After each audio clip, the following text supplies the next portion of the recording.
Thank you, Chairman of Community. I want to associate myself with what has been said, especially what our sister President Samia Suluhu has just mentioned. But before that, let me raise a couple of questions maybe to guide us. I don't know if that is possible. One, is there anybody among us who did not see this coming? I for one, I saw it coming, to be where we are now. I saw it coming because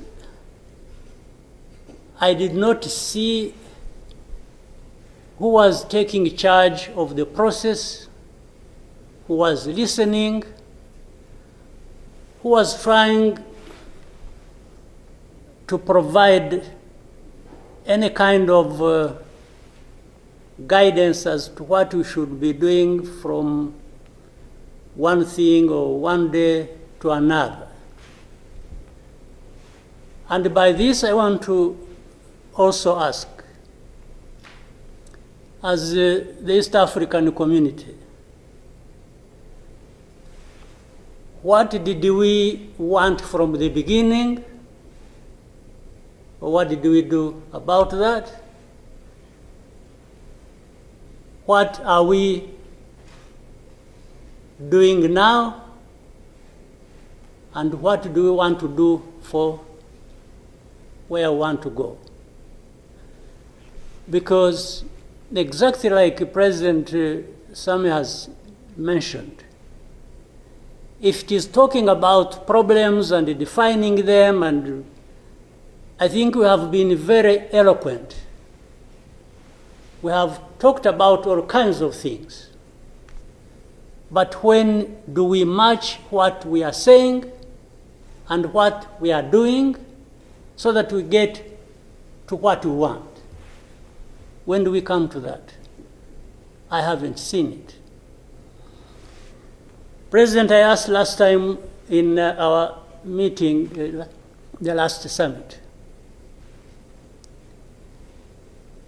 where is East African community, or does it exist? And exist for what? By the way, even now, the person or the country we are talking about is not represented as we are discussing. And it is supposed to be, the country is supposed to be part of East Africa, but nowhere to be represented. So I'm not sure what bearing what we are discussing has on what happens in the process of finding a solution in this country. I'll move on.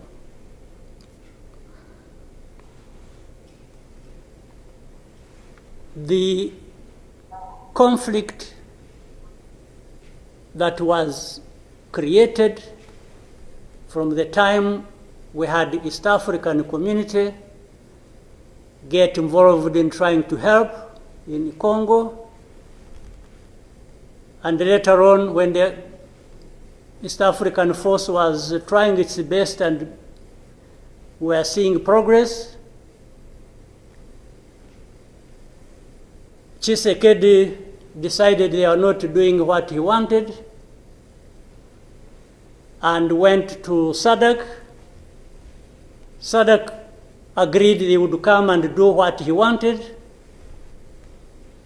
and sent everybody packing.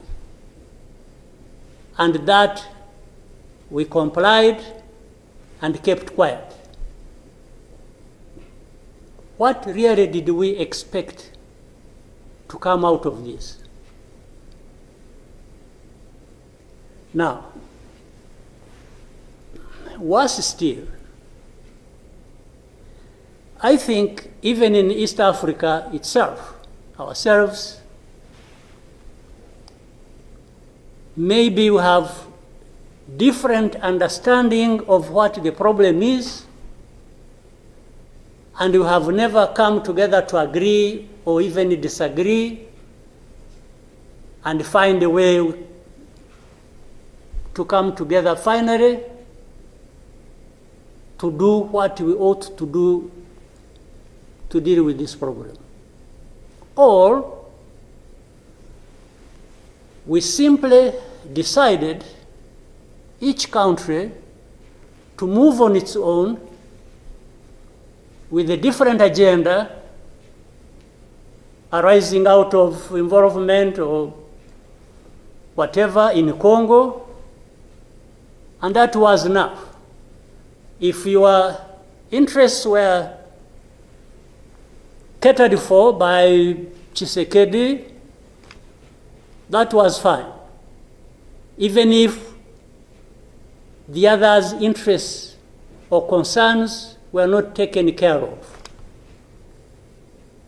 You can imagine, therefore, what chaos comes out of that kind of situation. We are, on one hand, assuming or pretending we are coming together over an issue and trying to find a solution, while at the same time, each country is pulling in its own direction, different from the others. This is the fact of the matter. Now, but even if we were doing everything right, all of us,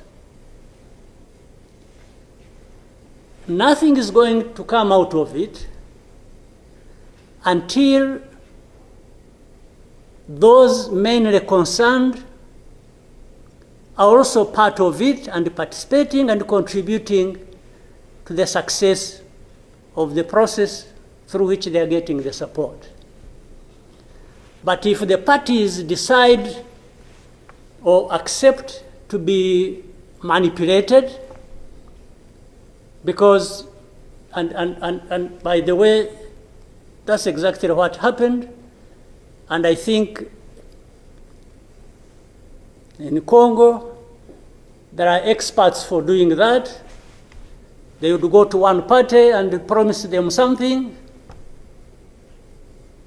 and then they would decide to keep quiet about what is obviously going to result into problems like we are seeing now. Or like he did, he didn't want East African community because they were not doing things the way he wanted, even if it was not right.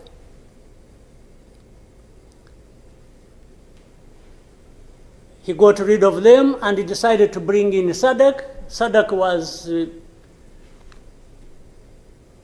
without any question, coming to assist Tshisekedi to fight alongside FDLR, these murderers of our people here in this country, to fight against mercenaries, and to have Burundi on ethnic political basis decide to support Tshisekedi in whatever endeavor, including exactly doing what those murderers did to our people and what they are doing in Eastern Congo. They have displaced people, they have killed people, they have persecuted them on a daily basis for who they are. We have refugees here who have been here for the last 20 plus years, just dislocated from Congo and sent to Rwanda because they say these are ethnic Tutsis and therefore they belong to Rwanda, they don't belong there. And everybody is around. I don't know how many entities we have in Congo, honestly. We have MONUSC, we have some DRC, we have mercenaries, we have Burundi, we have FDLR that has joined them, and everybody is there watching this thing, and we pretend it's like we don't understand what has been going on for all these years. And then when things like this of last week erupted, we behave like we are surprised or we are concerned about humanitarian crisis, about this and that. Isn't persecuting and killing people and displacing them part of that humanitarian concern? So, as East Africans, we sit here and then do what about it? For the last 2 days, on Monday and today this morning, I spoke with the President of South Africa, who sought me out to speak with me on this matter because of their involvement in Eastern Congo. And he's also there pretending to be playing a peacemaker role. And he has a force that has been fighting alongside FDLR and has been fighting the M23 on the instructions of Tshisekedi, because these are people who are not supposed to be in Congo, that these are from Rwanda, or the M23 are not Rwandans, please.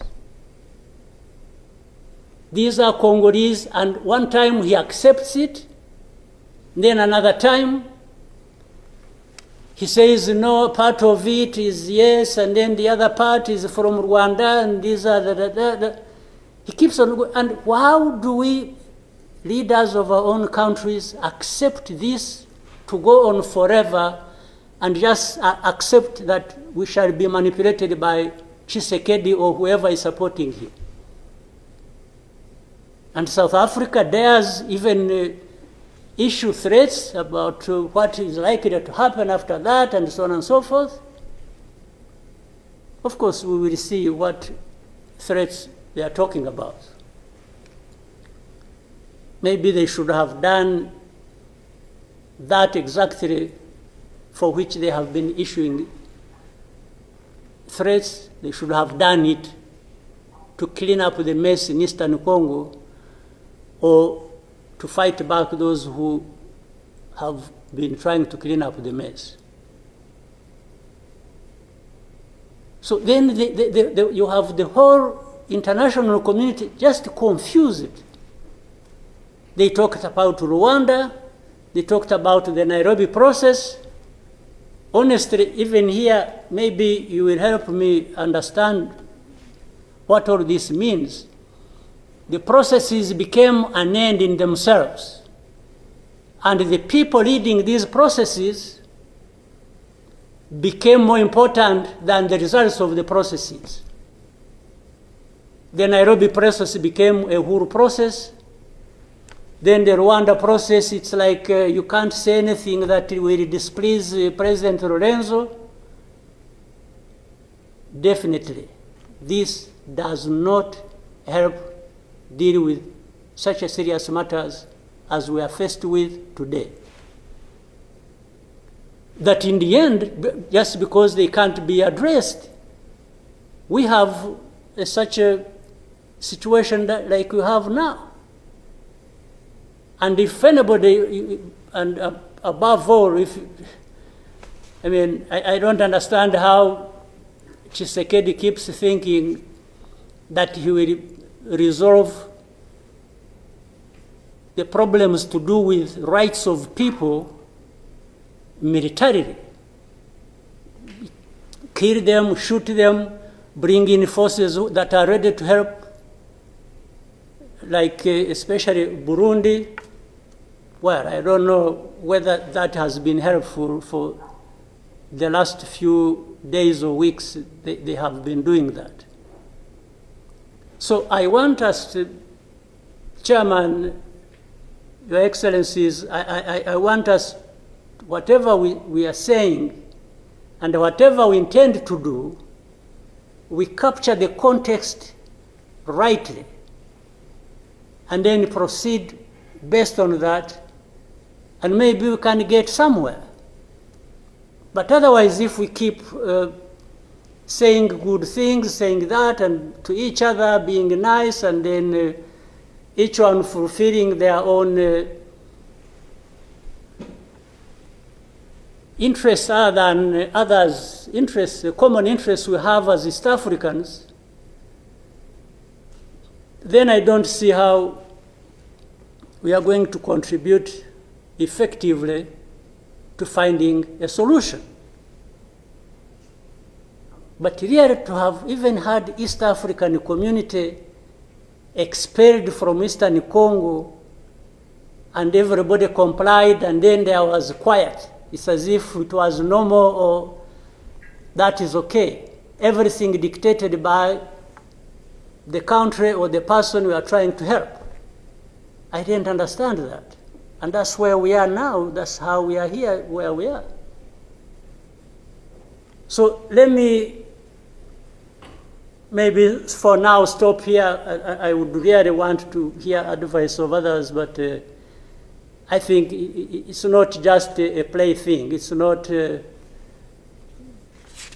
a serious matter, evidently, because it consumes people's lives. And the other day, 2-3 days ago, we lost people. There was a lot of sharing from Eastern Congo, from Goma, and killed a dozen people and injured hundreds. We will definitely take care of that. There's no question about it. Thank you, Mr. Chairman.